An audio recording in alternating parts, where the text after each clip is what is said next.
maestra. ¿Avanzamos? ¿No avanzamos? Yo creo que sí somos, bueno, en el grupo son 25 alumnos. Somos 21 menos 3, 18. Sí, estamos más del 50 más 1. Ok. Bueno, pues entonces, pues para avanzar. Chicos, pues bienvenidos una vez más. Ya nos hemos estado saludando conforme han estado ingresando, pero pues sean bienvenidos. Y el día de hoy vamos a platicar un poco sobre lo que sería la geohidrología. O sea, hoy nos toca ver tema nuevo. ¡Yahoo! Tema nuevo. Entonces, ay, perdónenme, es que se me cayó mi cargador, luego mi computadora se apaga. Entonces, bueno, hoy vamos a empezar a ver justamente este tema. Déjate comparto cómo vamos a ir platicando de él. ¿Qué esperas o qué pretendes? Más bien, ¿qué esperas? Pretender no, sí es esperar. ¿Qué esperas que te platique en esta sesión? O sea, ¿de qué trata la geohidrología? Según tu percepción, ¿eh? Es válida cualquier percepción que tengas.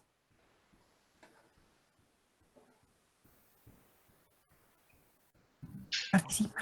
Yo creo que se trata sobre el comportamiento de las corrientes de agua en función de la orografía que existe en el continente. Muy bien, efectivamente. Las diferencias existen entre los cuerpos de agua. Un poco, vamos a hablar un poco de eso. ¿Qué más? ¿Cómo se distribuyen las zonas? Podría ser la humedad que podría llegar a haber en ciertos minerales o rocas.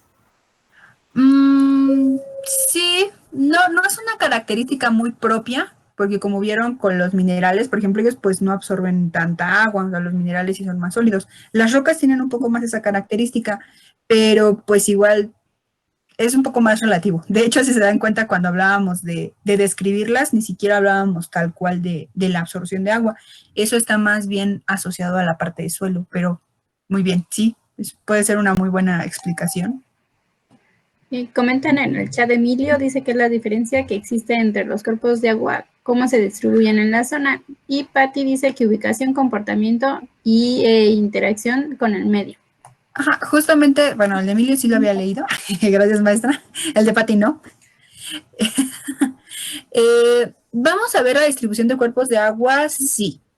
Sí, pero en realidad eso va a estar más ligado a aguas continentales, que bueno, obviamente es parte de esta sección, pero nosotros nos vamos a limitar, ahora sí que a la presencia de aguas subterráneas. Esto es de lo que vamos a platicar más que nada ahorita.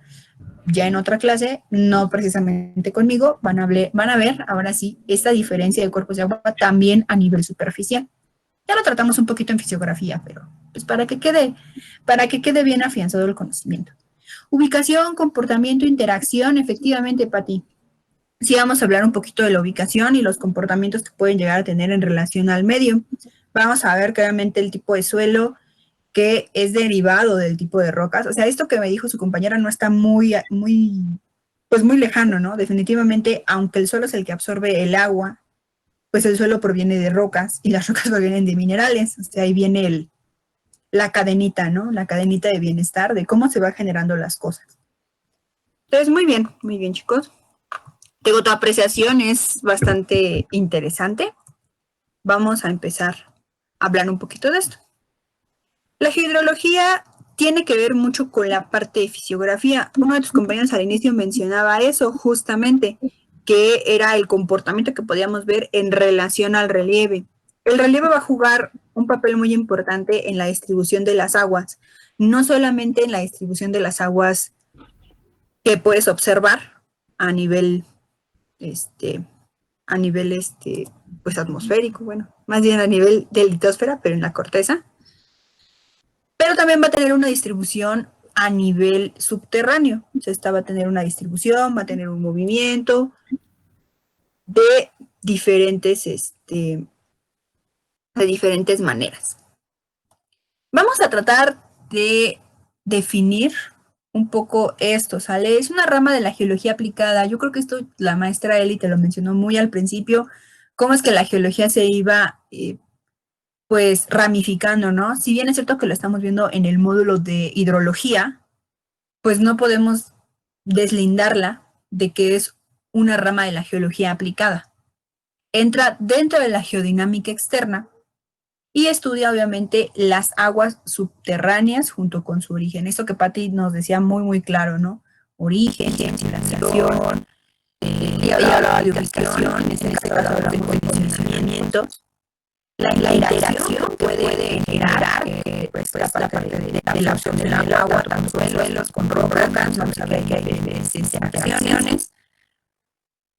¿En qué manera va a estar asociada la parte del agua subterránea con los diferentes estados de la materia que tiene el agua, ¿no? No solamente el estado líquido. Obviamente, cuando piensas en esto, debo asegurar que la mayor parte de ustedes, el primer pensamiento que les da es agua líquida. Se define agua líquida.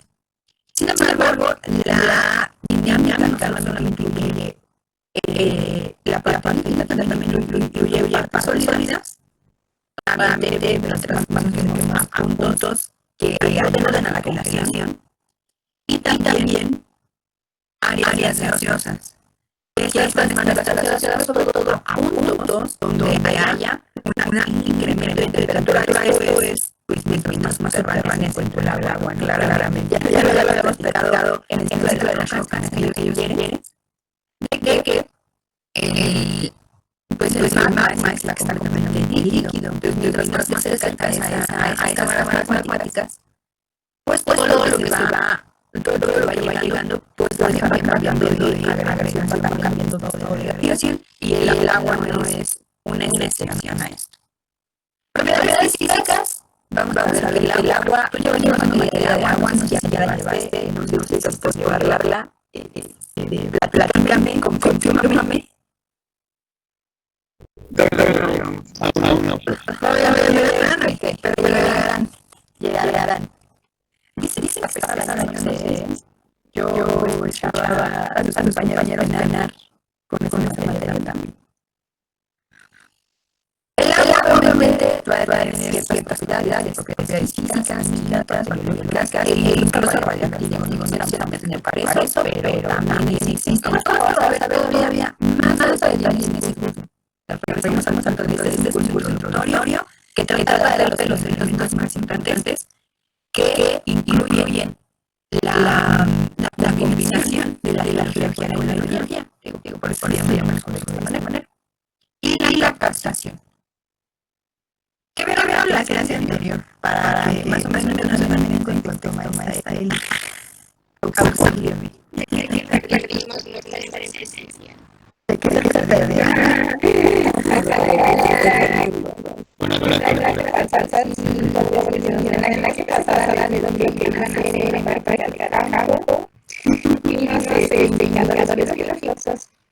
Aunque cuando no ven cuencas.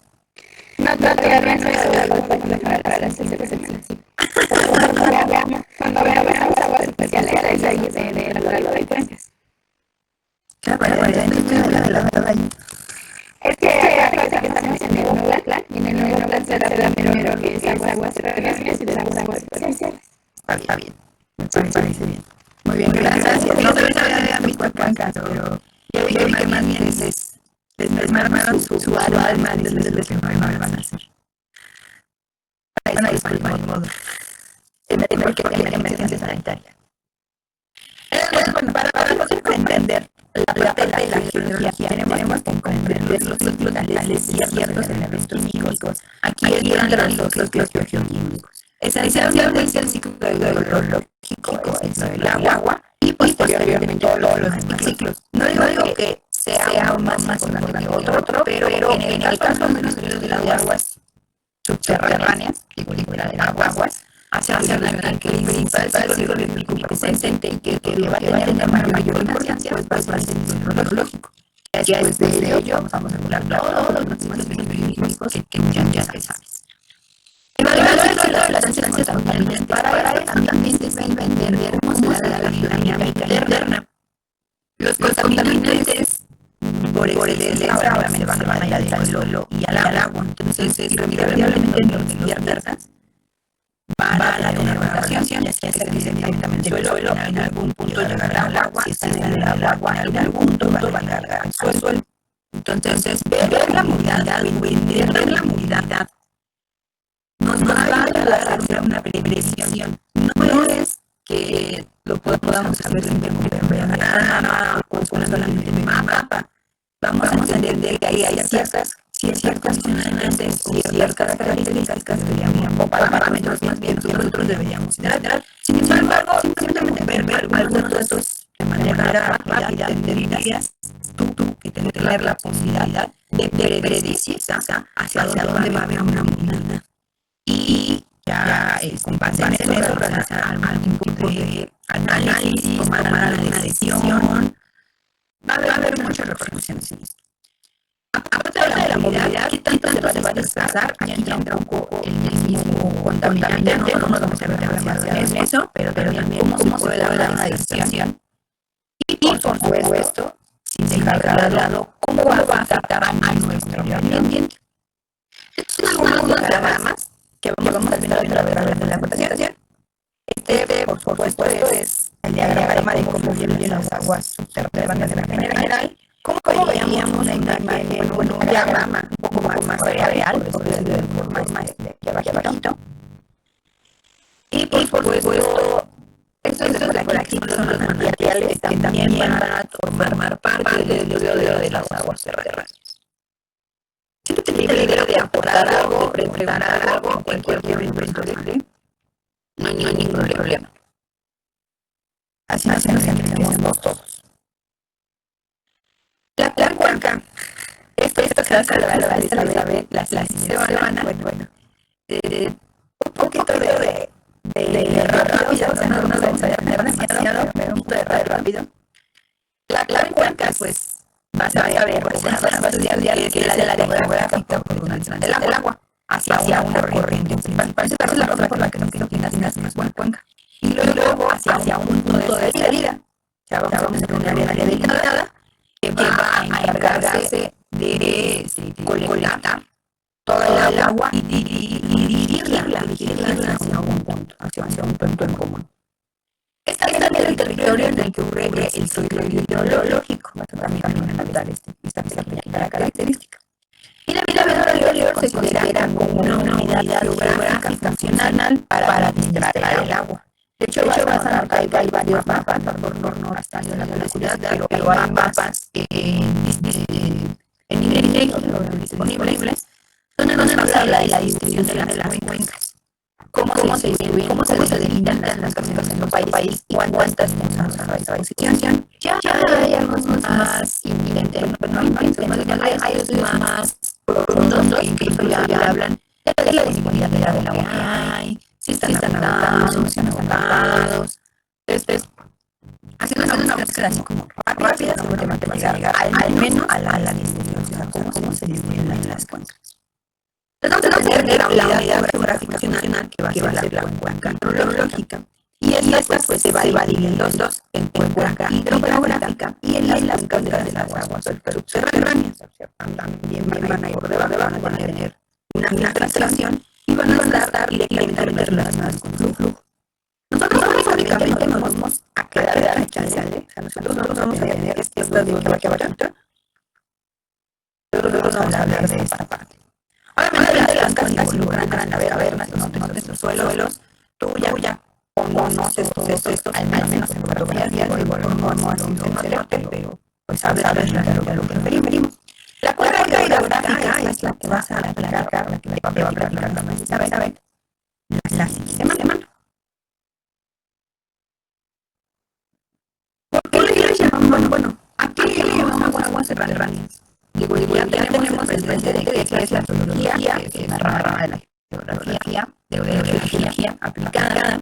Ya hablamos nuevamente de la unidad nacional que va a ser la cuenca.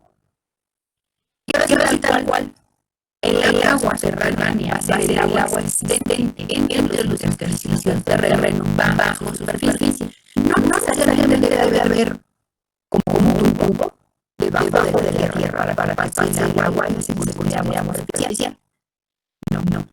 Acuérdate que en el mismo suelo hay espacios, hay poros. Vamos a recargar la tecnología, ¿no? Hay poros. Entonces, todos estos poros también los vamos a llamar intersticios. Y estos son los que también van a darle movilidad al agua a través del sistema. O sea, también lo vamos a encontrar de otra manera. Vamos a hablar un poco de la historia, digo, a lo mejor no es tan divertida, pero igual podemos verla. La implementación de la obra, bueno, hubieron muchas personas que intentaron definir cómo se da el ciclo del agua. O sea, tú ya lo conoces, seguramente te lo sabes de memoria de primaria. Esto de se va el agua del mar, se condensa, se llegan las nubes, se precipitan, caen a una ladera, una parte se escurre y otra parte se filtra, y todas llegan a diferentes tipos de cuerpos de agua, ya sean lagos, ríos, subterráneos, y algunos, todos van a llegar al mar. Entonces, bueno, la primera de las formas en las que pudimos explicar o en lo que intento explicar esto fue la definición del agua. Platón, como lo puedes ver aquí, hablaba de una gran caverna, donde vuelve el agua del océano a través de puntos subterráneos. Para Platón, la manera en la que el agua se movía también involucraba que el agua del mar se infiltrara, pero que se infiltrara, o sea, que penetrara dentro de la atmósfera y que hubiera un intercambio. Obviamente se filtra, el agua del mar se filtra, todo el agua de todo educado, pero no se filtra de la manera que pensaba, que era realmente llegar hasta muchos kilómetros adentro de la tierra y luego volver. Aristóteles, ahorita ya con lo que ya había hecho Platón, pues mencionaba que los paisajes terrestres donde se entraba el agua del mar, la tierra, iban a desprender vapor de agua y que contribuían a la mayor pérdida del agua de los manantiales. Aristóteles decía, bueno, pues sí, tiene razón, sí se infiltra el agua del mar, pero además esa agua del mar que se infiltra va a evaporarse dentro de lo que sería la roca y va a contribuir a la presencia de manantiales. Cierto, una parte, falso, una parte, porque el agua se evapora bajo el agua, pero no necesariamente va a contribuir a la presencia de manantiales, no necesariamente. Tales de Benedetto mencionaba que el agua del mar era empujada por el viento y que se filtraba por la tierra donde luego emergía como agua dulce. Creo que Tales de Benedetto fue más acertado, obviamente se resuelven ahí. Esto lo comentado, creo que resuelven de lo que imaginaba o lo que pensaba. Y creo que él está un poco más acertado. O sea, esto de el agua se evapaba, no le puse nombre, y que era muy trasladada a través de las corrientes del viento que se levantaban la atmósfera. Y a través de todo lo que se ya conoces, ya regresaba como agua dulce. Además de la inundación marina, vamos a tener otro par de teorías como la condensación de agua marina y había condensación del borde de agua en el aire.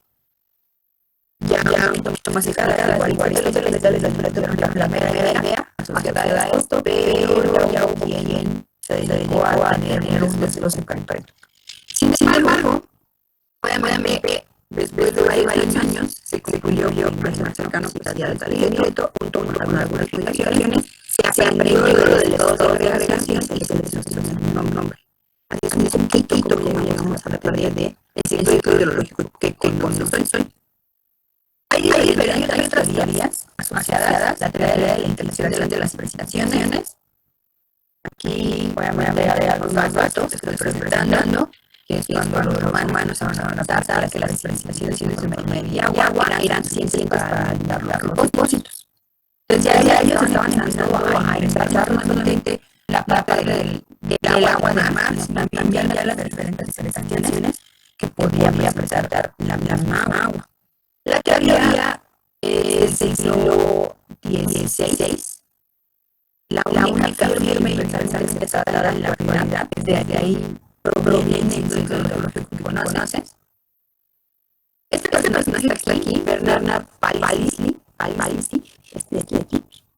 un filósofo francés, al parecer fue el primero en establecer teorías modernas sobre el origen de aguas subterráneas. Porque una cosa es hablar de la teoría de la infiltración y precipitaciones.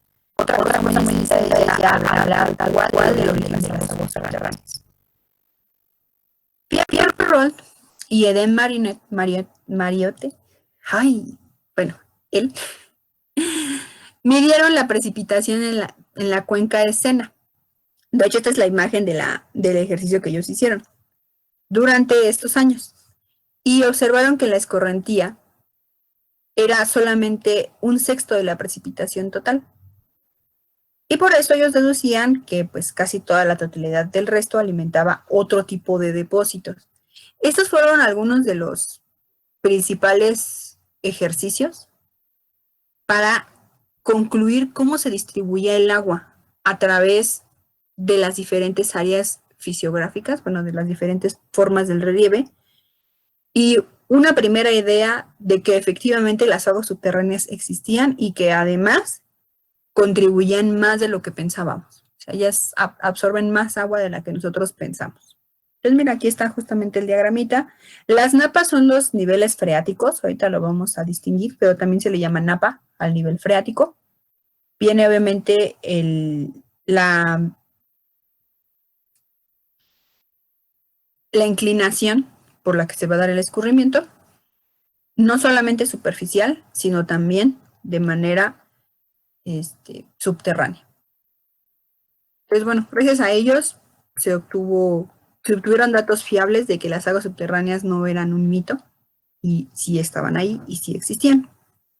Vamos a ver que después de entender un poco el panorama histórico, tenemos que hablar del origen de las aguas subterráneas. Va a haber muchas maneras de clasificar el agua. Me remonto a lo que te platiqué del suelo, de que el suelo tenía muchas definiciones dependiendo de quién lo trabajara. Bueno, las aguas subterráneas tienen muchas clasificaciones dependiendo de a qué condición nos estemos refiriendo. Atendiendo a su origen, vamos a tener aguas de infiltración, de condensación, agua fósil o congénita y agua juvenil. Aquí obviamente te estoy poniendo ya una breve descripción de cada una de ellas. Las que normalmente ubicamos y las que obviamente los que hicieron los experimentos ubicaron, al menos en la diapositiva anterior, pues fueron las aguas de infiltración. Estas aguas que penetran a través de la corteza, son aguas meteóricas y que siguen su curso. Aguas de condensación, que están en zonas climáticas como los desiertos y que surgen de la condensación del agua que procede de las nieblas nocturnas. ¿Esto qué quiere decir? Los desiertos tienen ciertas características climáticas. Si bien es cierto que el agua subterránea existe, es en menor cantidad. Entonces, durante la noche, cuando la temperatura baja, no sé si has tenido la oportunidad de ir a un desierto, pero obviamente es un poco extremoso. Durante el día hace muchísimo calor y durante la noche hace muchísimo frío. Entonces, ya pues durante la noche, casi llegado a la parte del amanecer, se da un efecto a ras de suelo que hablábamos en la atmósfera, que es la niebla. Esta niebla no es otra cosa más que agua y es la que ayuda a mantener parte del nivel freático de los desiertos en su lugar. O sea, es parte, ¿no? No es necesariamente todo el agua, pero es parte de la que ayuda a mantener ese nivel. Aguas fósiles o congénitas, que vamos a encontrar que son aguas que están encerradas. Acuérdate que la Tierra se mueve y se mueve y se mueve. No tan rápido como quisiéramos, pero se mueve. Y entre todos esos movimientos va a llegar un punto en el que va a quedar un espacio entre suelo no permeable, o sea, suelo que no deja pasar el agua, o que el agua que deja pasar es mínima. Cuando se encuentran en estas cavidades, vamos a estar hablando de agua fósil o agua congénita, que pues ya se quedó ahí, ya no tiene un intercambio, ya no hay nadie que lo alimente, pero tampoco puede alimentar a nadie. Ahí se quedó. Aguas juveniles Aguas que vienen de muchos manantiales y todos en regiones volcánicas. Normalmente los manantiales están asociados a este tipo de lugares. Vamos a hablar por qué. Y también a montañas jóvenes recientes. Tiene mucho que ver con la movilidad, también con el movimiento que está generándose esta actividad de formación de montañas, esta actividad magmática presente en los sitios con volcanes. Vamos a tener otra forma de clasificación, que va a ser la distribución. Entonces, la distribución va a variar en función de esto, y eso también, pues, que te quede un poco más claro, que el tiempo y el espacio para el movimiento de las aguas es completamente importante. No siempre va a haber la misma disponibilidad de agua en tiempo y espacio. Siempre hay movimientos, de cualquier forma, ya sean naturales o artificiales, pero siempre va a haber la presencia de movilidad. Vamos a tener que para la distribución, nosotros debemos encontrar los factores que van a estar involucrados. En este caso, el grado de la pendiente. Acuérdate, este grado que tú sacas, seguramente lo viste ayer con la maestra, cuando te hablaba de cómo sacar la pendiente en la playa. Pues bueno, igual aquí, ¿no? ¿Cómo sacamos la pendiente en nuestros grados? La naturaleza del material. Aquí vamos a evocar justamente a qué tipo de roca está involucrada, a qué tipo de mineral está formando y, por supuesto, en algunos puntos, pues qué tipo de suelo está asociado, cuál es la naturaleza de mi material, si es una roca ígnea, es una roca sedimentaria, es una roca metamórfica, qué tipo de suelo estoy viendo, un lubisol, un cambisol, un gleisol. Todo esto nos va a hablar de la naturaleza del material. La intensidad de la lluvia. Bueno, pongo los dibujitos para que te despiertes y veas que dibujo muy feito, pero pues igual. ¿Qué tanto llueve? ¿Qué tanta precipitación anual se presenta en esa área? Así es como lo medimos, acuérdate. Precipitación pluvial anual. Tipo y cantidad de vegetación. Esto también va a ser una condicionante muy importante. Acuérdate que en los desiertos, pues la disponibilidad de agua es mucho menor, ¿no? Que en un bosque. En los bosques hay otro tipo de dinámicas, hablando de la forma en la que se va a mover el agua a través del ecosistema.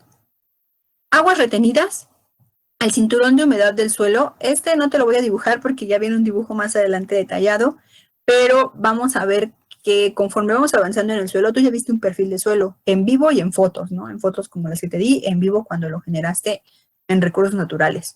Vamos a ver que en el suelo va a haber algo que se llama cinturón de humedad, que es donde comienza a notarse la impregnación de agua presente en esa área.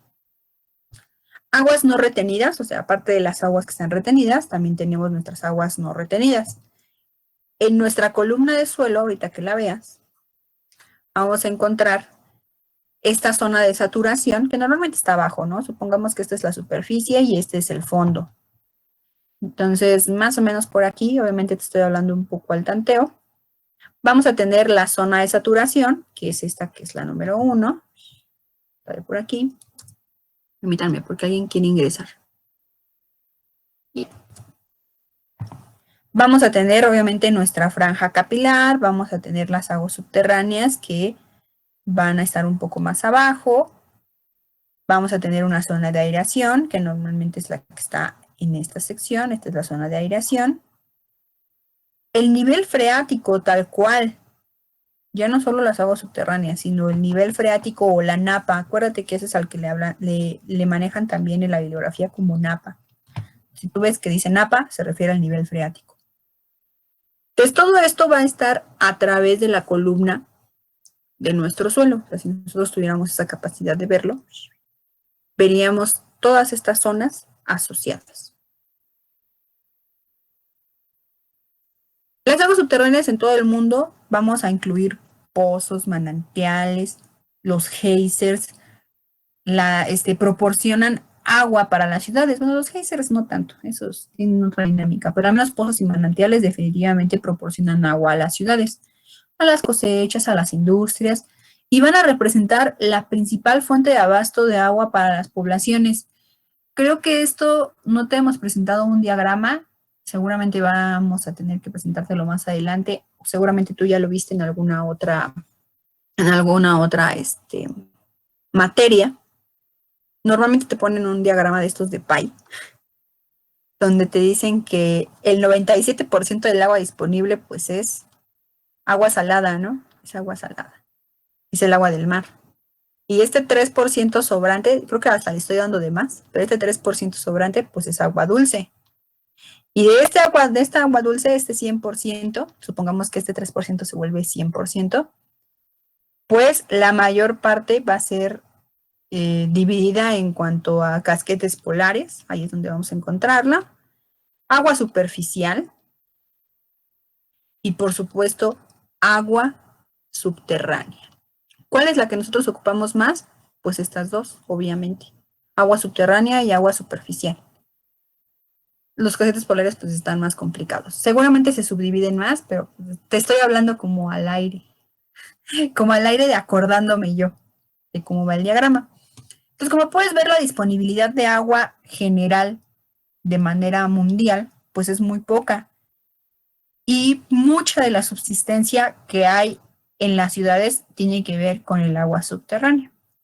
Pues mira, yo te estoy dividiendo aquí, pero aquí abajo ya viene dividido todo, ¿no? ¿Cuánto hay de agua en volúmenes de kilómetros cúbicos? ¿Cuánto hay de aguas subterráneas, que son bastantes, en kilómetros cúbicos? Porción, volumen del total de agua dulce y la tasa de intercambio del agua.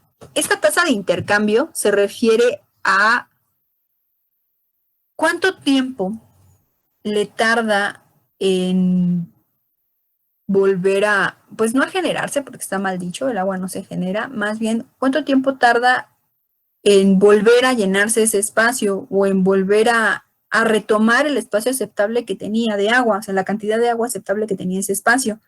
A eso se refiere la tasa de intercambio de agua. Fíjate que en el caso de los casquetes, pues están hablando de 8,000 años, y en el caso de las aguas subterráneas son 280 años en promedio. Obviamente vamos a ver que el tiempo va a depender de qué tan profundo estén, va a depender de qué tan permeable sea el suelo, van a haber varias características asociadas, pero de forma general, 280 años para que el intercambio de agua se llegue a dar en este espacio es muchísimo tiempo. Como puedes ver, también es la segunda, la segunda porción con mayor porcentaje de agua dulce de la que nosotros dependemos. Y ya después de ello se encuentra el agua superficial, que involucra pues los lagos, los embalses, la humedad del suelo propiamente, las aguas de los ríos y la disponibilidad de vapor de agua en la atmósfera. Entonces, el agua subterránea tiene gran porcentaje y es la razón por la que es la que normalmente nos alimenta. Alimenta nuestros hogares o alimenta todas las demás áreas productivas que la necesitan.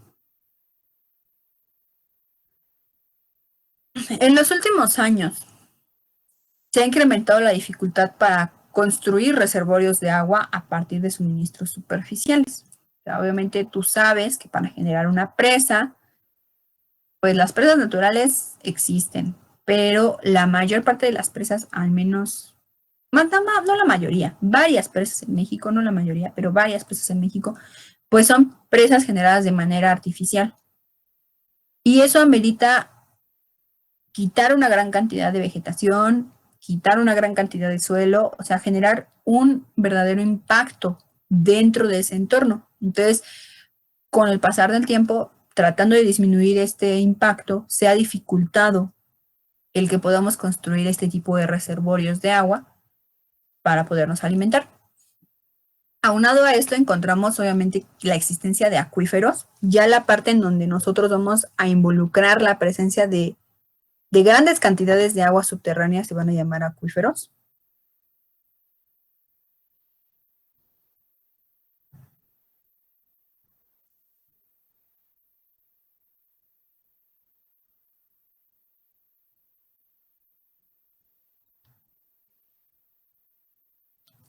Por ponerle ahí una definición breve. el almacenamiento temporal de agua. Y bueno, obviamente estos dos tienen que presentar métodos para la contabilización de los derechos de agua y contabilización de los flujos de retorno. Cuando nosotros generamos una presa, cuando nosotros tratamos de generar un acuífero, porque sí lo podemos generar, es menos común, pero se puede, tenemos que siempre considerar, pues, cómo se van a dar los flujos, o sea, estos flujos de retorno, cómo se va a estar moviendo el agua a través del sistema. Todo este tipo de abastecimientos va a estar asociado a políticas de manejo del recurso hídrico. Este tipo de políticas no las vamos a manejar propiamente, pero hay varias. Es probable que te las deje más bien como para una actividad extra de tarea. Pero ahí es donde entra la división justamente de las cuencas a través del país. Entonces, bueno, te presento una imagen a grandes rasgos donde habla sobre la presencia del agua superficial, que se encuentra de manera hidráulica conectada con el agua subterránea, pero que la intención entre estos es difícil de observar y de medir. Esa es la realidad.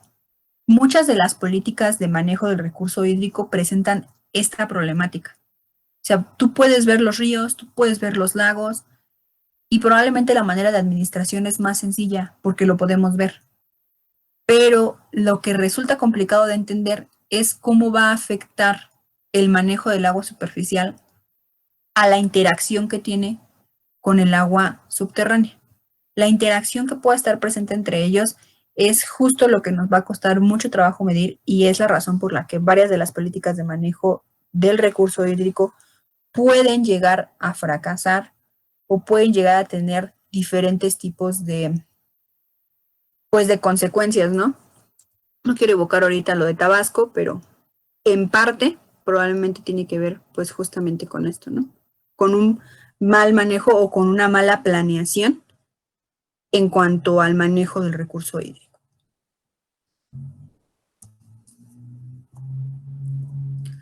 Muy bien. Obviamente el paisaje va a ser un parámetro importante para que nosotros sepamos la distribución del agua. Se mueve a través de muchos caminos.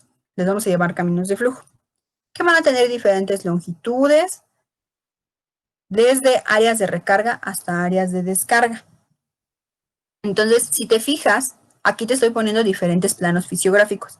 La fisiografía no solamente moldea a las aguas superficiales, la fisiografía también va a moldear el curso y el movimiento de las aguas subterráneas. Puede parecer difícil de creer, pero es la realidad. También se moldea la forma en la que el agua va moviéndose por debajo. Fíjate, aquí hay una presencia de suelo, bueno, de una roca, de montañas, cómo se da la primera infiltración y cómo esta va llevando una movilidad a través del sistema. Sin embargo, aquí la parte de la orografía también presenta como desniveles. Estos desniveles también van a propiciar cierta cantidad de escurrimiento y cierta cantidad de movilidad. No así, por ejemplo, aquí que tenemos un riachuelo, fíjate bien, como el agua subterránea, obviamente va a tener una infiltración también desde la parte más alta, sin embargo, va a alimentar al río en varios puntos, en varios lugares del agua subterránea, va a encargarse de ir alimentando el cauce del río. Eso es algo que normalmente no vemos. Obviamente, pues también, ¿no? Termina regresando al mar, eventualmente. Estas que tienen rocas mayores, donde podemos encontrar la presencia de lagos, que también van a ser alimentados por el agua subterránea. También van a tener una alimentación. Un cauce de un río ya cercano al mar. Aquí, pues, el agua ya, la mayor parte del agua subterránea ya llegó casi hasta el mar, simplemente se añade y ingresan juntas. Y por supuesto tenemos otro tipo de orografía presente, donde tenemos un río un poco más caudaloso, un poco más profundo, la presencia de sedimentos, de una masa sedimentaria mayor, y el flujo que va llevando la misma agua subterránea a través del propio sistema. Aquí, por ejemplo, en vez de alimentar al río, el río está alimentando a lo que sería el agua subterránea. O sea, no solamente el agua subterránea va a alimentar ríos, sino también va a ser al revés. El río también va a alimentar a la movilidad de las aguas subterráneas. Conceptos básicos que debemos comprender para poder entender la dinámica. El movimiento del agua en la atmósfera y el agua superficial, ya lo hemos platicado, creo, en algunas partes muy directamente, en otras muy indirectamente. Es muy fácil de ver. Pero el agua subterránea va a tener, obviamente, una dinámica que no necesariamente tiene que ser visible. El camino del flujo generalizado comienza con la tabla de agua. Aquí ya hay otro nombre al que le damos al nivel freático. Vamos a ponerlos aquí, ¿sale? El nivel freático puede ser conocido como nivel freático, puede ser conocido como napa o puede ser conocido como tabla de agua. Cualquiera de esos tres conceptos que encuentres seguramente se están refiriendo a lo mismo. Los tres se refieren a lo mismo. En este caso, nuestro nivel freático va a ser esta línea punteada. Esta que estás observando aquí. Este va a ser nuestro nivel freático. Y va a ser el límite superior de la zona saturada en un acuífero libre. O sea, ese lugar, ya si le quieres dar una definición más nice, pues le vas a poner que es el lugar geométrico donde los puntos de un acuífero libre que se encuentran a la presión atmosférica. Pues te decía yo que obviamente los acuíferos son los espacios en donde normalmente se involucran ya grandes reservorios de agua subterránea. Entonces, siempre que hablamos de un nivel freático, va a ser el nivel superior, como puedes ver está en la parte superior, es el nivel superior, de la zona saturada de un acuífero libre. Ya vamos a ver las diferencias de los diferentes acuíferos. Pero en concreto, pues este de aquí sería un acuífero.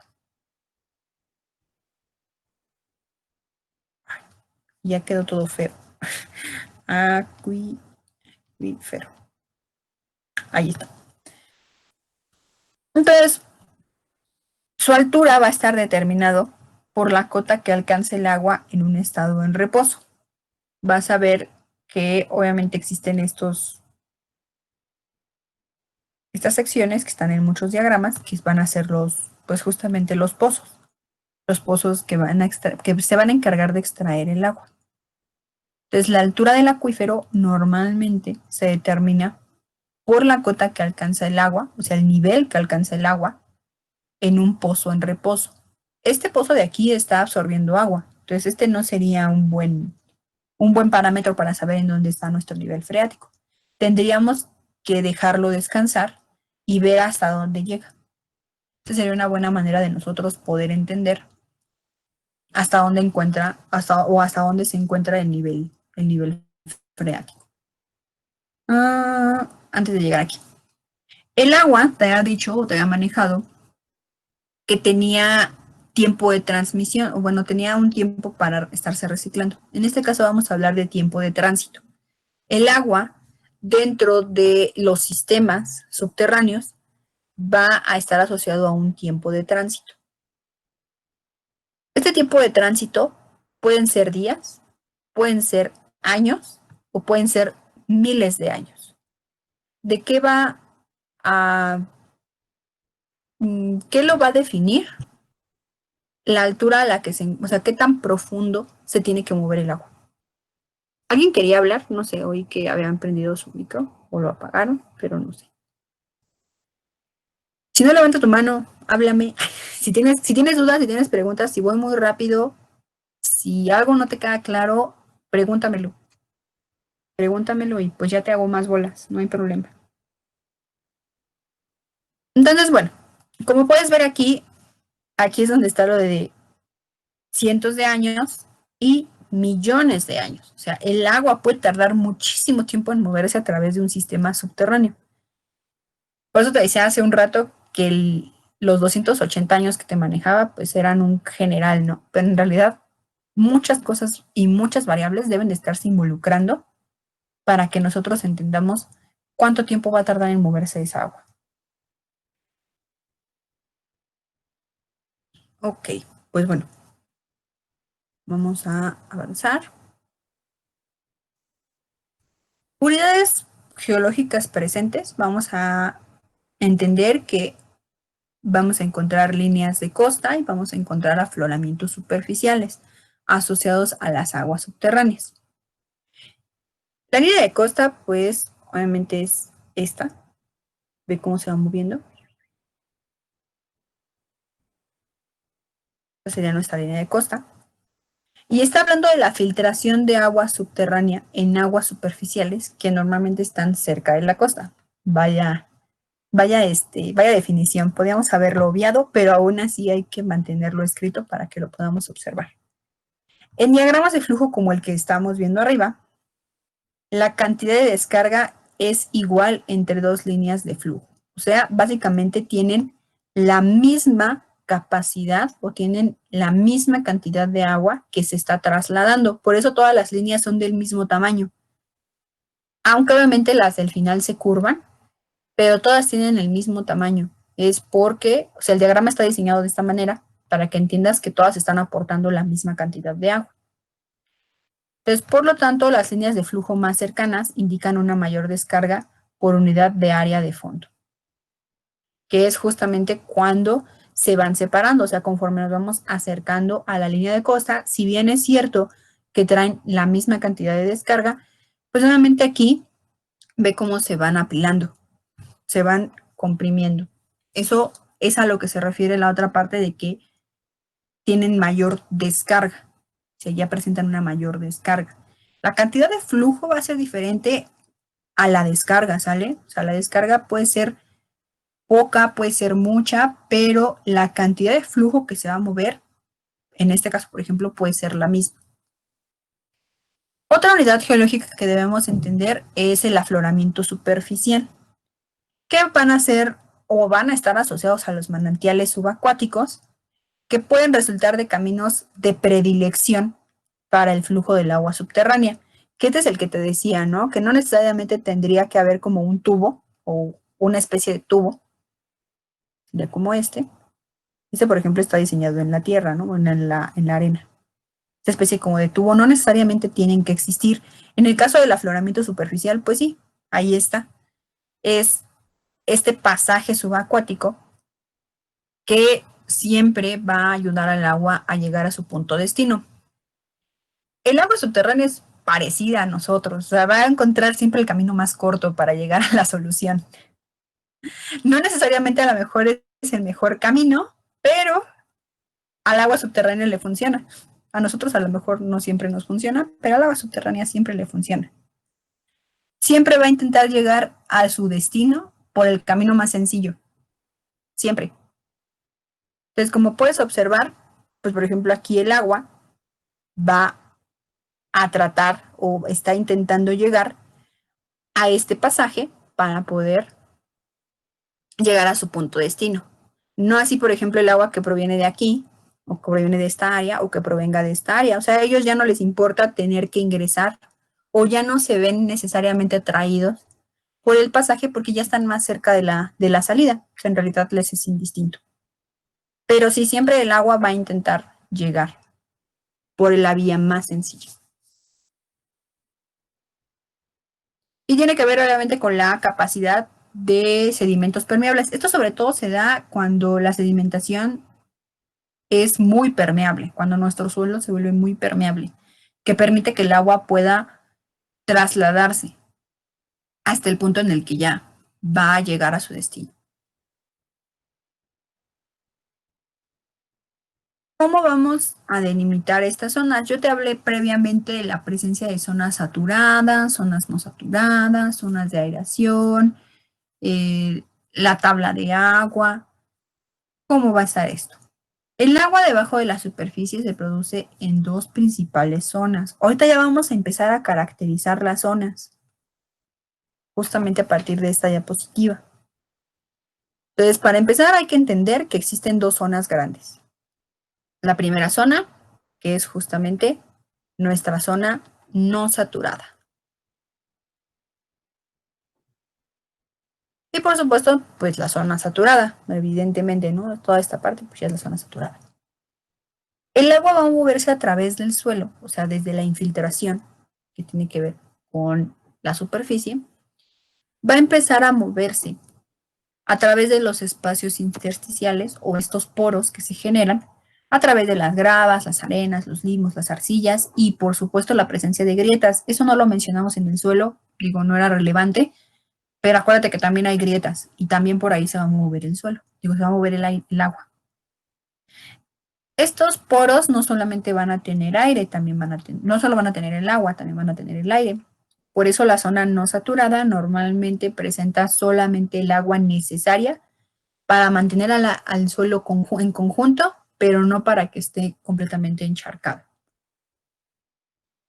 Y la variación de nuestro nivel de agua, o de nuestra tabla de agua o de nuestra napa, va a estar siempre en función de la cercanía con aporte, o sea, un lugar que le aporte agua, y además de la descarga. Como puedes ver en este caso, el nivel freático se va moviendo un poco similar con cómo se da la pendiente. O sea, no está tan marcada como en la parte superficial, pero aún así tiene una pendiente más o menos definida. Empieza desde un punto alto, comienza a bajar, hasta que llega obviamente a la superficie del agua, ya sea un lago, un río o el mismo mar, a donde va a terminar su recorrido. El agua superficial, al igual que casi muchas cosas, va a estar regido por la gravedad. Entonces, mucha de la movilidad del agua va a tener que ver con la gravedad. Si está en zonas altas, va a moverse hacia zonas más bajas. Esa es la forma en la que se mueve. Y ahora sí, una vez que entendiste que hay una zona saturada, una zona no saturada, vamos a comenzar a viajar a través de nuestra columna. Tú eres este punto verde. Tú eres este puntito verde. O nosotros somos este puntito verde. A lo mejor no tú, todos somos el puntito verde. Entonces, vamos a estar dentro de la zona no saturada, que es justamente esta línea de color rojito que ves aquí. Dentro de la línea no saturada, vamos a encontrar la primera zona, que va a ser la zona edáfica. Acuérdate, la zona del suelo. Se sitúa obviamente en... Ay, me choca cuando se empieza a rayar. Se sitúa obviamente en la parte de la zona no saturada, abarca normalmente el terreno hasta donde llegan las raíces. O sea, el diagrama está diseñado para que también entendamos eso. Como puedes ver, las raíces de los árboles no pasan de la zona edáfica. Es una característica. La zona edáfica es hasta donde llegan las raíces. Hasta ahí se limita. Por supuesto, por la cantidad de hoyos que se van generando por las mismas raíces, por la misma dinámica del suelo, pasa la mayor cantidad del agua, o sea, se puede dar una perfecta infiltración. También, no solamente las raíces van a generar estos espacios, la misma fauna también nos va a ayudar. Las lombrices, las cochinillas, los ácaros no, porque no son tan grandes, a menos de que estén juntos. Los ratones, a lo mejor no tan profundamente, pero también ellos. O sea, muchos de estos organismos nos van a ayudar a mantener estos espacios disponibles para que el agua pueda infiltrarse. Y va a variar la cantidad de humedad. También quiero que notes estas gráficas. De hecho, esta imagen me gusta muchísimo por lo mismo. Te habla de muchos parámetros en un solo diagrama. Vamos a tener la presencia de la humedad en el terreno. Vamos a tener la presencia de la presión respecto a la presión atmosférica. ¿Y cómo lo veríamos en un pozo de sondeo? Como puedes ver en un principio, pues el agua, aunque se infiltra, el área edáfica siempre va a ser seca. Normalmente siempre va a estar seca, a menos de que llegue una precipitación muy grande, que es cuando va a empezar la infiltración y se puede volver húmeda. Pero solamente de manera intermitente. Por eso viene en punteado. O sea, no es una condición, no es un efecto constante. De hecho, es un efecto estacional. También te lo está mencionando ahí. Obviamente, respecto a la a la presión, en el caso de la parte edáfica, nuestra escala pues empieza un poquito más abajo, de hecho empieza a través después de la zona edáfica, porque pues la zona edáfica está a nivel de atmósfera, se mantiene la misma presión que hay en la atmósfera. La variación es muy poquita, es muy, muy poquita. Vamos a avanzar. Si estás anotando algo o si quieres preguntar algo, hazlo con confianza. Vamos avanzando. Este viaje me encantaría hacerlo con lo de los lentes de Google, pero tengo yo que generar la animación y no, todavía mi conocimiento no me da hasta allá. Pero algún día, muchachos, algún día, aunque no les tocará a ustedes. Vamos a llegar a la profundidad radicular, o sea, ya atravesamos la parte en la que se encuentran raíces. Vamos a seguir en el área no saturada, o sea, antes le pusimos zona no edáfica, aunque ahorita ya vamos a hablar tal cual de la zona no saturada. Esta zona no saturada también va a ser llamada zona badosa, también la vamos a poder llamar de esa manera. Zona badosa. En esta, los poros contienen una vez más aire y agua. Acuérdate cuando vimos el suelo que mencionábamos que existía agua por cohesión y agua por adhesión. En este caso, el agua que está unida por cohesión va a presentar una tensión y va a dar origen a la tensión capilar que va a mantener adherido al terreno. Esto hace que la presión sea inferior a la presión atmosférica, que de hecho aquí está representado. Fíjate bien cómo aquí está el símbolo de menos y el símbolo de más. Y nuestra presión atmosférica comienza a mantenerse igual en negativo. Se sigue manteniendo negativo.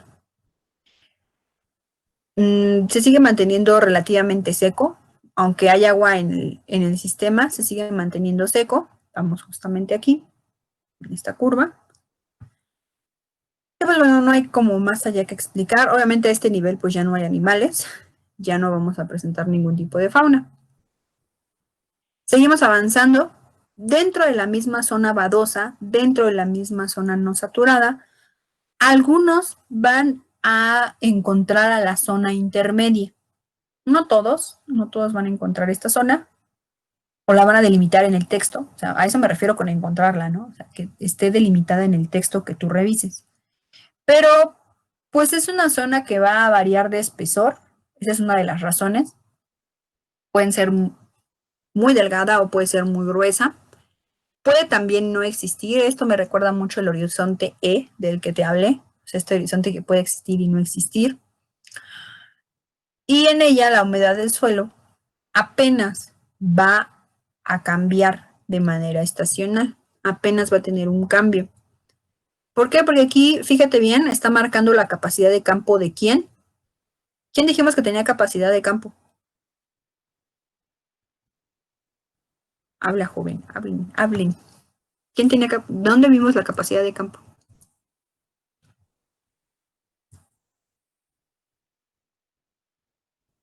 Ya se fue.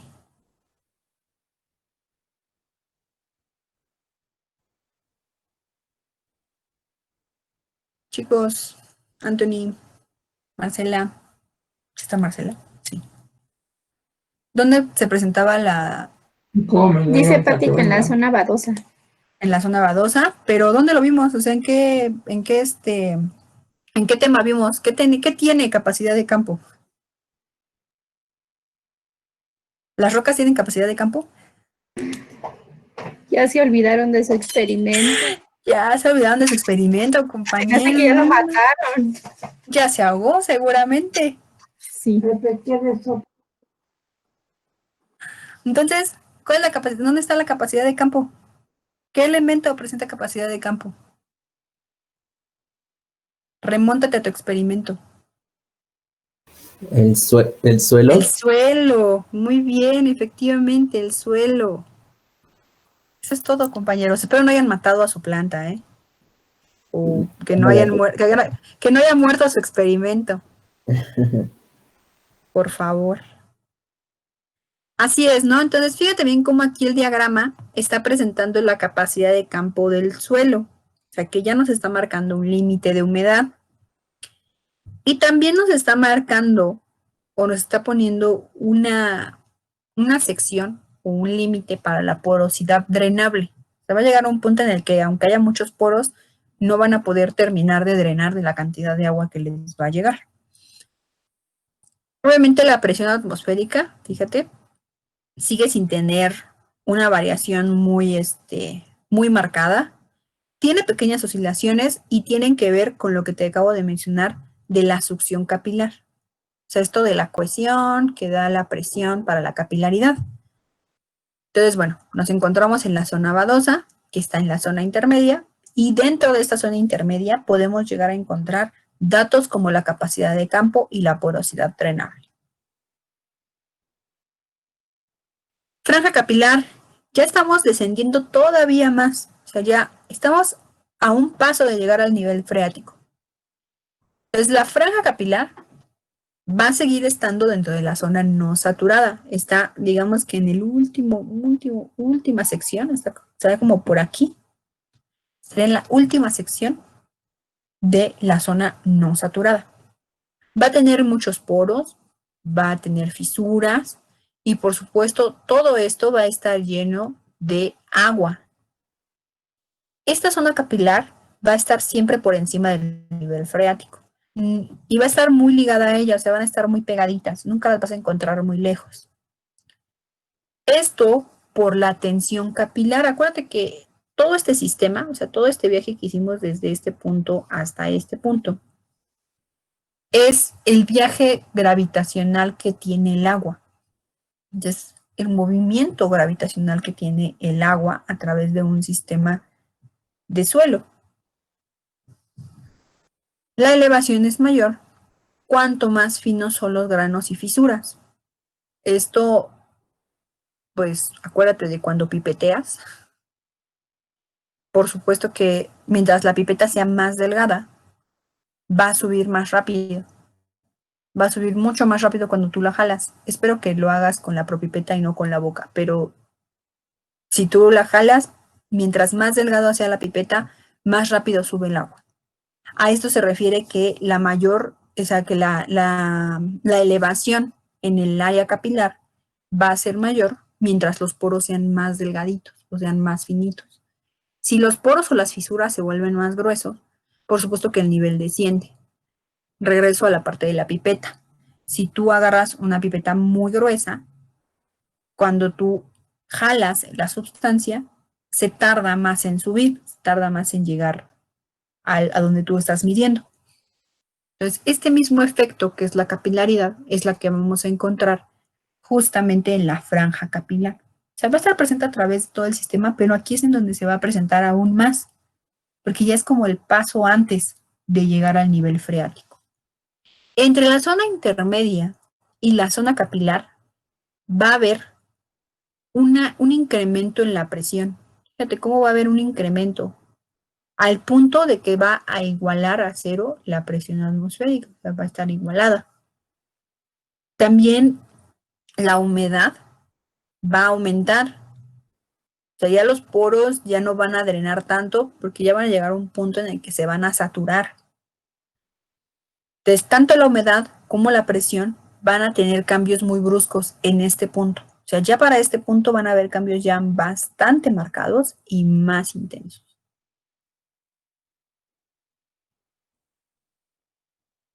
Y ahora sí, brincamos del nivel freático. O sea, ya pasamos la franja capilar, acabas de pasar el nivel freático que te lleva directamente a la zona saturada.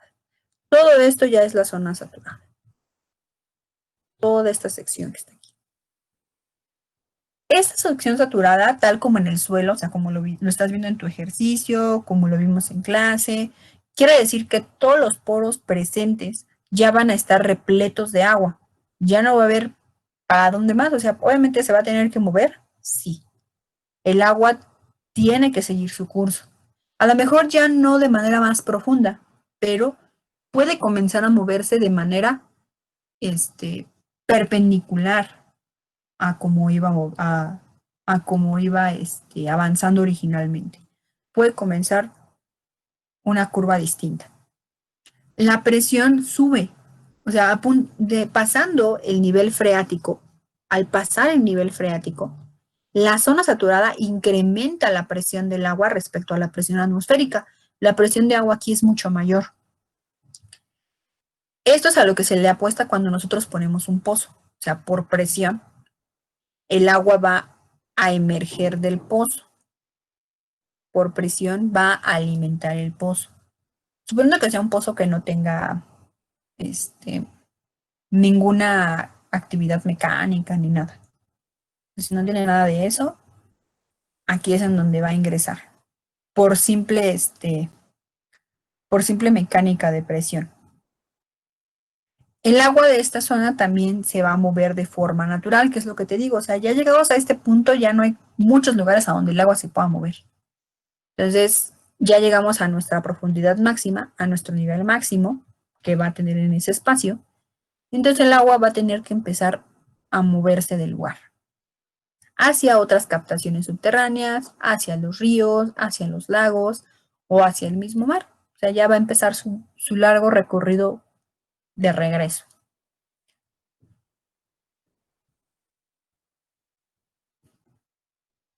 Dudas sobre este viaje que hicimos a través de la columna. Dudas sobre cómo se van viendo los parámetros de presión y humedad.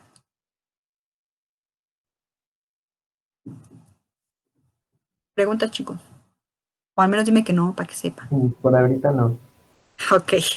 Sí, al menos dime que no, para que sepa que me estás oyendo. Es que tengo que masticar la información para sacar mis dudas. Está bien, me parece perfecto. Pues bueno, hasta aquí, chicos, hemos llegado a la descripción de cada una de las zonas que van a estar involucradas en la infiltración de las aguas subterráneas. O sea, hasta aquí llegamos. Dime.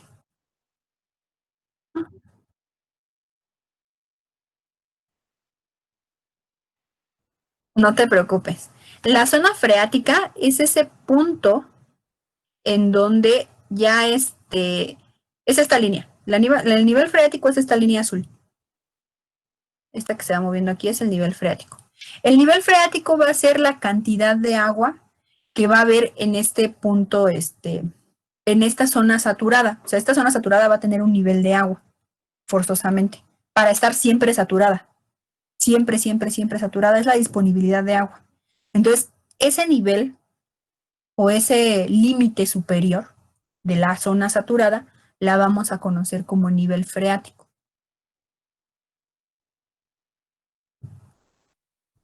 ¿Sí? No, de nada, no hay problema. Entonces, eso es el nivel freático. Cuando tú lo escuches, ese es el nivel freático. Vamos a encontrar mapitas, para todo hay mapitas, para poder revisar la información. Cuando vimos fisiografía, te hablé de que había mapas topográficos y que había mapas batimétricos. Ambos para medir los niveles, tanto de las montañas, o sea, en general, y también los niveles del relieve que hay debajo del agua. Pues en el caso del manto freático, esto que tu compañero me preguntaba, de dónde estaba el nivel, pues también vamos a tener mapeos de eso, porque el nivel freático, o sea, ese límite superior del agua saturada, de la zona saturada, perdón, va a ser variable.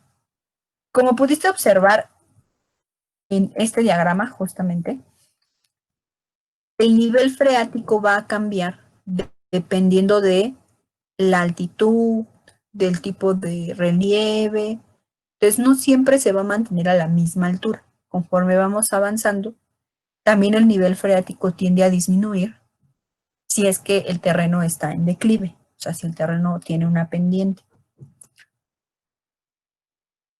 Entonces, todos estos puntos donde el agua comienza a cambiar de nivel, los vamos a poder localizar gracias a estos mapas de manto freático o mapas de tabla de agua.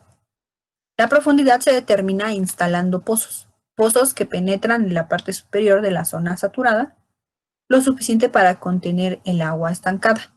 Acuérdate que te había mencionado que los pozos van a ser incluidos y cuando no están en operación, o sea, cuando se quedan solamente ahí de manera inerte, nos van a marcar hasta dónde llega nuestro nivel freático, hasta este punto.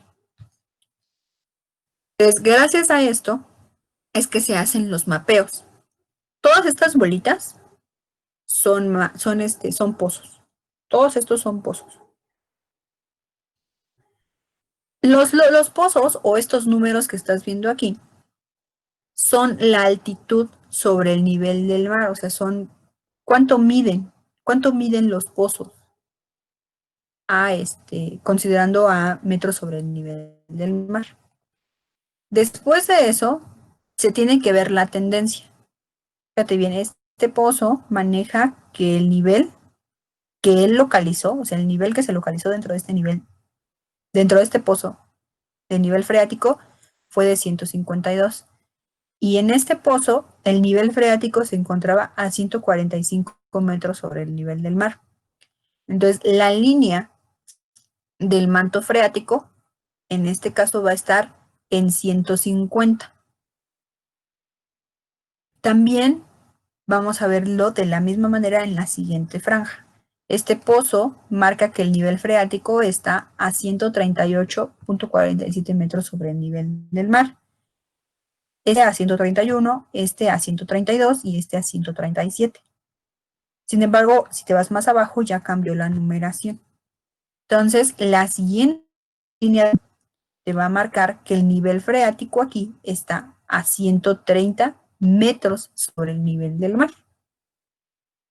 Y así la siguiente sección, o sea, tenemos otros 3 pozos de monitoreo en la imagen, por supuesto, que están a 126, 121, 128 metros sobre el nivel del mar, y que seguramente si siguiéramos viendo el mapa, después de este 120, los pozos que estén ahí van a tener niveles inferiores al 120. Es la razón por la que se pone aquí esta línea.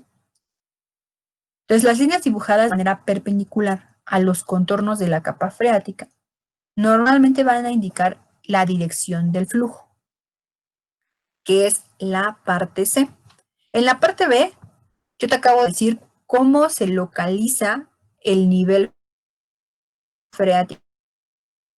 O sea, cómo está a 150 metros sobre el nivel del mar o que está a 140 metros sobre el nivel del mar, que está a 130. No es suficiente para nosotros saber la profundidad o, bueno, saber hasta dónde se encuentra. También tenemos que entender cómo se mueve. Y ahí es en donde entran estas líneas. Estas de aquí. La disposición de las líneas y hacia donde marquen las flechas es justamente hacia donde se da la dirección del flujo del agua subterránea a lo largo de la superficie. Entonces, estos mapas nos van a dar 2 datos importantes. El primero es a qué altitud se encuentra nuestro nivel freático y cuál es el flujo del agua que está en esa sección, o sea, hacia dónde se mueve el agua.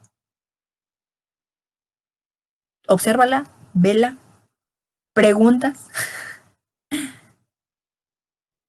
sea, si entendimos cómo es que se generó, sobre todo la B, o sea, si entendimos cómo es que llegamos a estos números, a los de azul, a los números azules. Sí, profesora. Ok. Perfecto. O sea, el pozo está, no, el pozo es más largo. El pozo es más largo, Pati. Ese 137.9 metros sobre el nivel del mar es en donde el pozo más...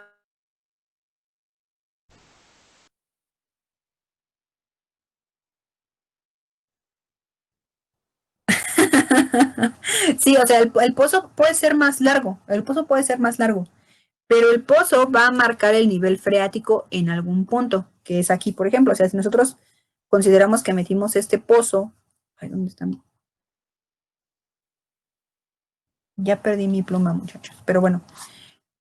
Si nosotros consideramos, ahí estás viendo el pozo de sondeo, que está obviamente desde la parte de los árboles hasta la parte más profunda, y te marqué el nivel freático, o sea, esa línea roja que te marqué en el pozo, es la lectura que te está dando en cada uno de estos.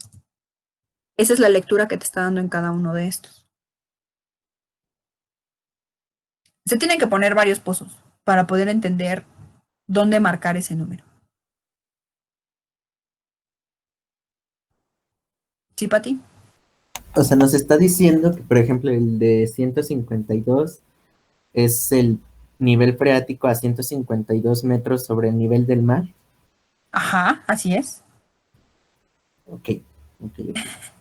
Y este de abajo está a 145.3. Obviamente no son los únicos parámetros, o sea, hay muchos más pozos que no están aquí dibujados, pero gracias a ellos y por triangulación, por determinación de su posición, se considera que entre estos dos pozos estaría el nivel 150, o sea, el nivel freático aquí estaría a 150 metros sobre el nivel del mar. Pero sí, todos los pozos tienen, pues a lo mejor no la misma longitud, pero sí están muy largos y cada uno de ellos te va a marcar un nivel freático distinto. Ya por consenso y por otro tipo de mecanismos, se llega a la conclusión de generar esta línea, que es la línea del nivel del manto freático. Y además de ella, pues no te olvides de los flujos, ¿no? O sea, porque vas a encontrar muchas líneas así también, que atraviesan de manera perpendicular, que te van a hablar de flujos. Entonces, bueno, vele masticando. Si tienes preguntas o dudas o algo que te haya enredado mucho, pues pregúntame y lo volvemos a trabajar. Vamos a encontrar, dime, ¿qué pasó? Yo, ¿verdad? Perdón. Ay, Igual no, también maestra. no se preocupen en esta parte. Vamos a hacer justamente esta comparación de lo que les está enseñando la maestra Adri a nivel subterráneo. Lo vamos a ver también en lo que son las cuencas hidrográficas, pero a nivel superficial. Entonces ahí a lo mejor les van a poder dar un poquito más de ideas. Aquí lo ven de modo subterráneo, es un poco más complicado a que si lo vieran con montañas y con relieves. Entonces, imagínense que están viendo montañas y relieves por la parte superficial. Entonces, eso les podría ayudar para ver cómo es que se mueven estos flujos y cómo es que son estas dimensiones y profundidades. De todas formas, cualquier duda nos van avisando. Gracias, maestra Adri. No, de nada. Sí, como que la maestra, no, esto no lo voy a responder. Ok, hay algunos mapas que vas a encontrar como estos, fíjate. Y estos ya te marcan como orografías muy específicas, en dónde se están dando este tipo de flujos. Flujos en valles sin ríos, ve cómo se van dando las curvas de nivel y cómo se va dando la línea que te marcan los flujos. Los ríos de recarga, estas son las curvas del nivel, y estas que tienen las flechas son cómo se va moviendo el agua, o sea, cómo va el flujo del agua subterránea. Estos son río que recarga, ¿no? O sea, este río está aportando agua al área subterránea. No así si hablamos de un río que drena, o sea, un río que está siendo alimentado por el agua subterránea. Aquí están las curvas de nivel, que serían estas de por aquí. Estas que van así, estas son las curvas de nivel. Y el flujo va de esta manera. Estas son el flujo. Cómo se va moviendo el agua. También te pongo uno de límites impermeables y ríos que drenan un lado y recargan del otro. O sea, esos son como más extraños, ¿no? Más extravagantes. Que de un lado estén recargando al río y llega un punto en el que el río suelta el agua que va adquiriendo. Tenemos otras cosas más extrañas, como obviamente ya lo que incluyen pozos, los que incluyen los pozos en un acuífero externo, pozos próximos a un borde impermeable, pozos próximos a ríos. Entonces, como puedes ver, hay una gran cantidad de diferentes tipos de mapa asociados tanto al nivel freático como sería a los flujos del agua que está presente. Tal como lo dijo la maestra Elizabeth, cuando veas un poco más de aguas superficiales, seguramente te vas a dar una idea, porque es muy complicado imaginarnos los flujos bajo la tierra. Digo, por encima es más sencillo porque tal cual ves el río y ves la montaña. Pero todo esto te lleva a la aplicación, o sea, ¿cómo aplico todo esto? ¿Cómo voy a ver un mapa realmente, maestra? Nada más me estaba enseñando diagramas. Pues bienvenido a un mapa real. Este es un mapa real de cómo veríamos o cómo estarían determinados o clasificados, más bien no determinados, más bien cómo estarían pues ya puestas las líneas de nivel y los flujos a través de un área. Como puedes ver, están marcados los ríos son muy importantes para este tipo de estudios. Las líneas de nivel van a ser las de color rojo. Las líneas de color rojo son todas las líneas de nivel. Eso de que está a 740 metros sobre el nivel del mar, 720 metros sobre el nivel del mar, sí, hasta acá, ¿no? Que llega hasta 510 metros sobre el nivel del mar. Las líneas de flujo. En este caso, las líneas de flujo son estas pequeñas líneas negras que se ven como franjitas, o sea, que se ven como flechitas. Todas estas te están marcando cómo es que el agua subterránea se va moviendo a través del territorio. Y por supuesto, la presencia de los pozos. Aquí están, son estos puntos que estás viendo.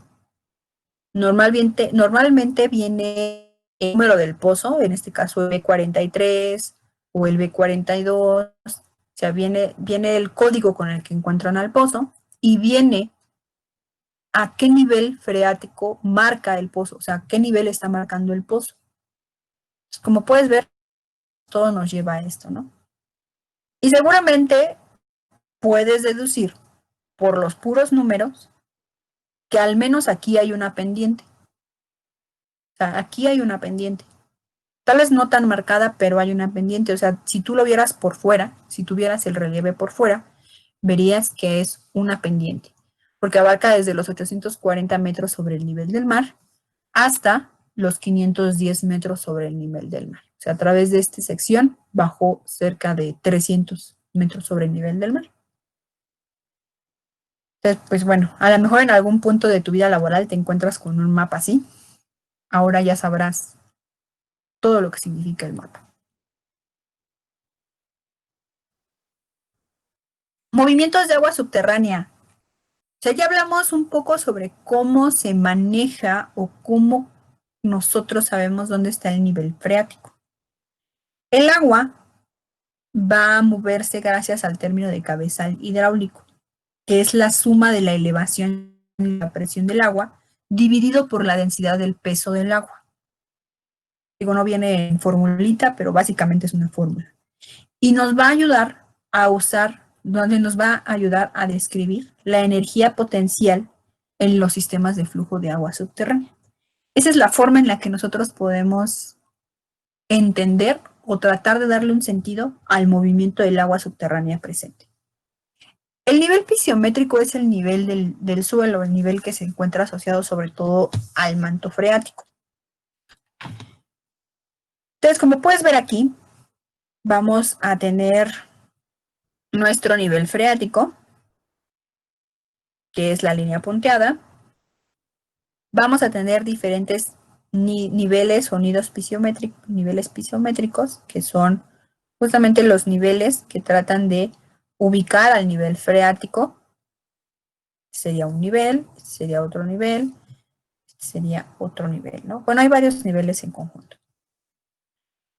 Y gracias a lo que te estaba mencionando de la elevación y la presión de agua dividida por la densidad del peso, de cuánto pesa el agua, se puede deducir cómo se va a ir moviendo nuestra agua a través de este sistema. Por eso puedes ver que hay cosas como esta, ¿no? Que en vez de bajar, suben, en vez de descender, suben. Entonces, esta es una manera, pues no sé qué tan sencilla, pero es una manera en la que nosotros podemos entender cómo se está moviendo el agua subterránea o darle sentido a esas líneas que están presentes justamente en los mapas.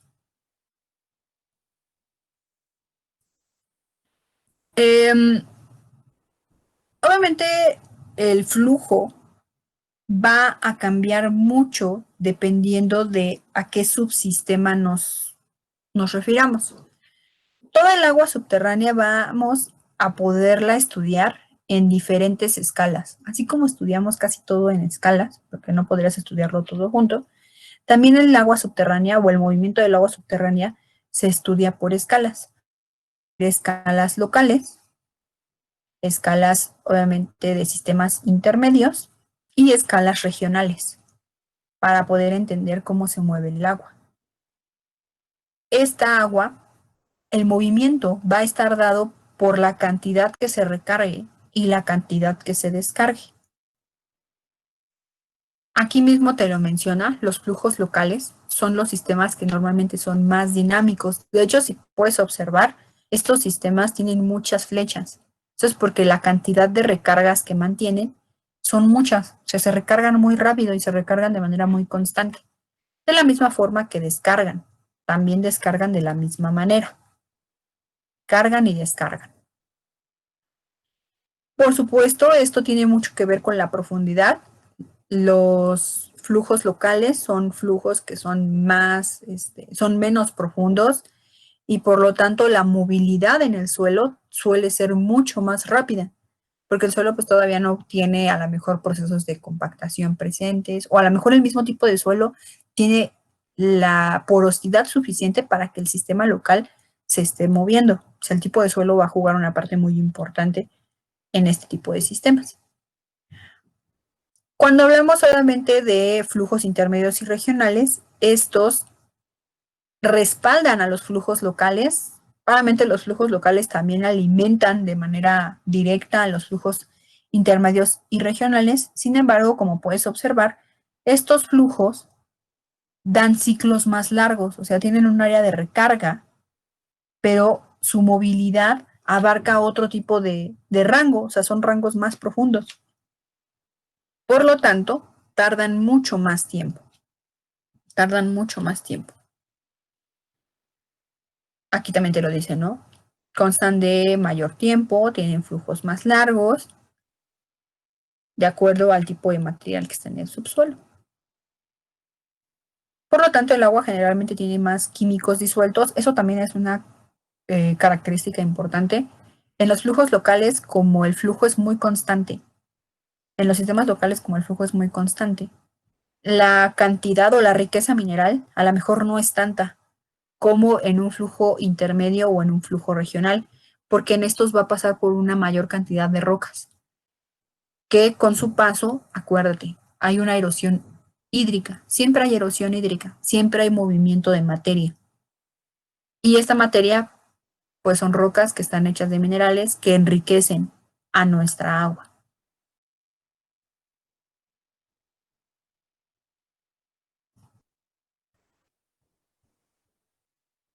Te hablé en estos momentos de recargas y descargas. Te hablé de los sistemas locales, sistemas intermedios, sistemas regionales. Vamos a darle un nombre más técnico a estas recargas y descargas. Cuando nosotros nos encontramos que el agua subterránea está descargando, o sea, está alimentando algún cuerpo de agua, vamos a decir que es un efluente.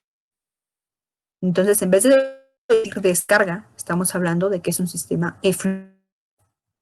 Cuando, al contrario, el agua subterránea está teniendo una carga, o sea, tiene un sistema de carga porque hay un elemento superficial que lo está alimentando, vamos a hablar de un influente. ¿Vale? Entonces vamos a tener efluentes e influentes.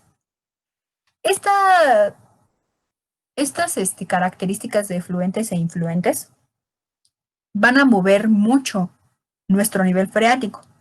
Vamos a ver que el nivel freático puede moverse por muchas razones. Ahorita ya te hablé que de manera natural, pues responde a la dinámica de la pendiente. De hecho, aquí lo puedes notar, ¿no? La dinámica de la pendiente está presente. En el caso de los influentes, la dinámica también es distinta. El nivel freático va a disminuir y a razón de regresar a ese nivel, porque es un nivel que normalmente se mantiene fijo en el sentido de que el agua sabe que tiene que llegar hasta ahí. La misma corriente se vuelve influente para recargar el nivel freático. La Ciudad de México tendría que ser un influente. Nosotros estamos abajo de un acuífero, ¿no? Estamos abajo bueno, se construyó la ciudad debajo, por encima de pues de aguas subterráneas, de áreas que tienen aguas subterráneas. Pero nosotros no permitimos que existan influentes adecuados. Y esa es la razón por la que nos estamos hundiendo, porque seguramente has ido al Zócalo, ¿verdad? ¿Has visto que todo está hundido? Sí, también por la villita. También por la villita, exactamente. De hecho, puedes saber cuánto se ha hundido la ciudad, ¿eh? Si en algún punto tienes curiosidad por saber cuánto se ha hundido el centro, y obviamente cuando podamos salir, ahorita no, pero cuando pueda salir, en la esquina, viendo de frente la catedral, en la esquina de la izquierda, hay un monumento, hay como como una columna de color blanca, viene arriba un personaje, no me acuerdo quién es, pero ahí viene marcado cuánto nos hundimos. Ese está adherido a la roca madre y entonces va marcando el nivel que la ciudad va perdiendo. Entonces, si en algún momento tienes curiosidad y cuando puedas salir, te puedes echar una vuelta, pues velo. Está bastante interesante ver cuánto nos hemos hundido. Esto porque no existe un influente adecuado, o sea, no hay recargas para la cantidad de agua que se manejaba por debajo. Una vez que hablamos de influentes y afluentes, tengo una pregunta para ti antes de brincar. ¿En qué momento pasa esto? Por ejemplo, este es el mismo, supongamos que este diagrama es el mismo, o sea, el de arriba y el de abajo es el mismo. ¿En qué momento puede pasar esto de que baje y disminuya el nivel freático? ¿Cuándo puede cambiar este paisaje de esta manera? De una a un B. Puede ser sequía con la prolongada. ¿What? Perdón, ¿Cómo? Gilberto, vas. Vas, Gilberto, por favor. En una sequía prolongada. En una sequía prolongada, muy bien.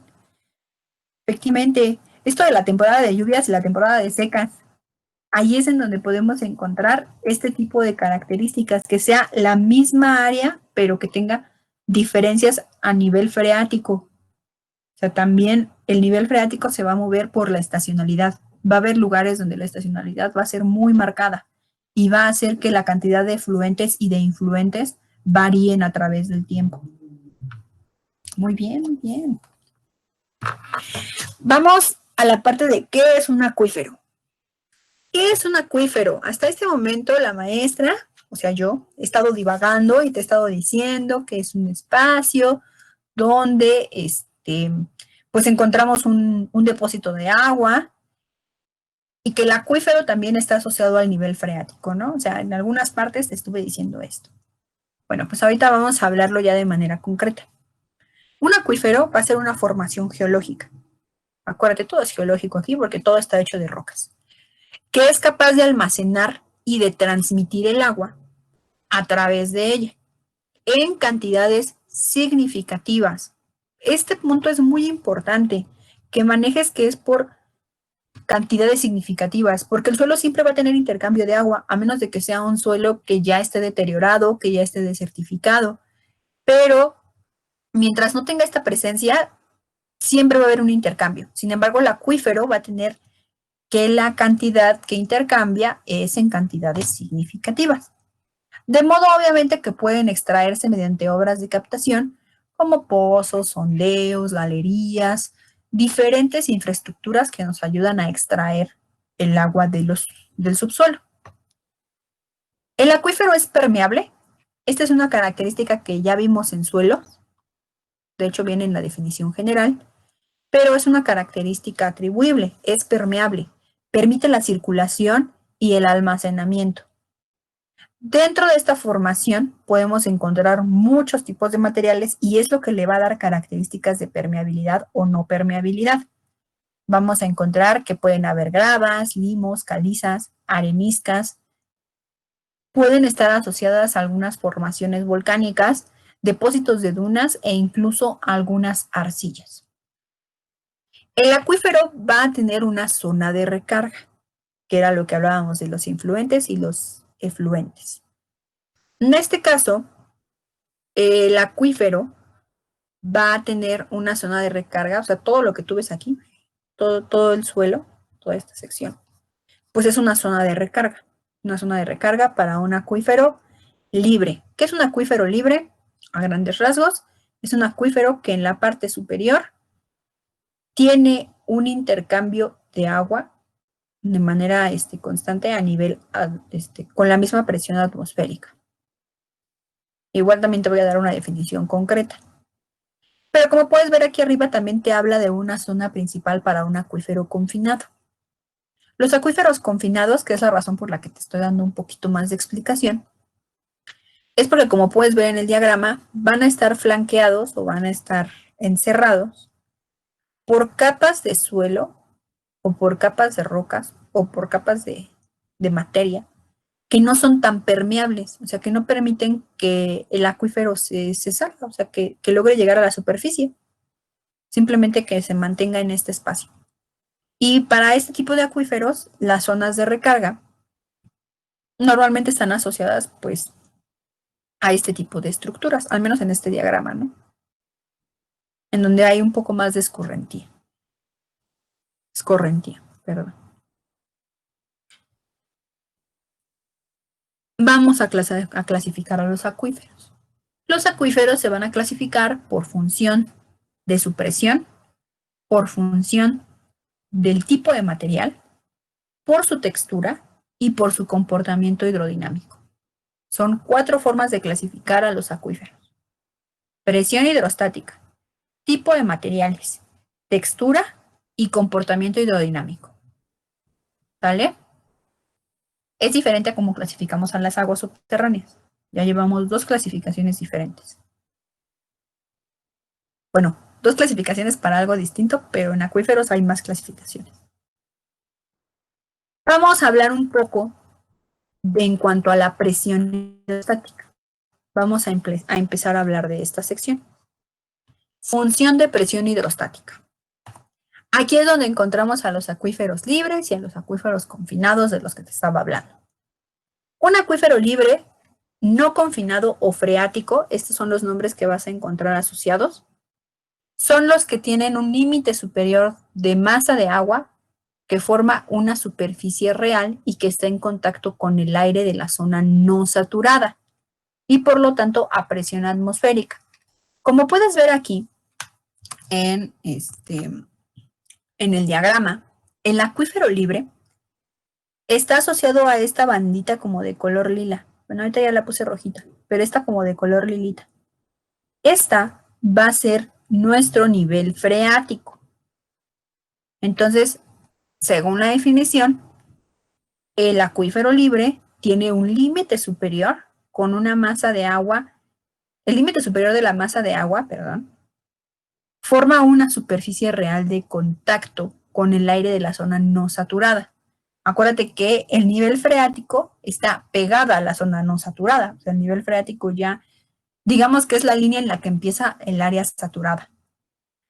Y justamente por estar aquí está a presión atmosférica. Cuando te enseñé el diagrama en el que viajamos, justamente cuando llegamos a el nivel freático, la línea se quedó en 0. Eso quería decir que estaba a la misma presión que está la atmósfera. Vamos a tener otro que son los acuíferos confinados, que estos ya te adelanté, que están obviamente cautivos. Digo, por eso también se les llaman así, ¿no? Cautivos o a presión. Son aquellos que en su límite superior, o sea, en esta sección, este es el límite superior del acuífero confinado, está a presión superior atmosférica, o sea, estamos por debajo del nivel freático. Aquí va el nivel freático. Entonces, justamente por estar por debajo de este nivel, ya estamos a una presión superior que la atmósfera. ¿Por qué no puede moverse? O sea, ¿por qué el acuífero confinado no puede mover su agua de manera más fácil hacia la superficie? Eso es porque los materiales que están generando esta parte de la roca van a ser materiales no permeables. Pueden ser semipermeables o no permeables. No, de hecho no, estos sí son permeables. Los que no son permeables son los de abajo. Estos son permeables, pero no dejan salir el agua, solamente la dejan ingresar.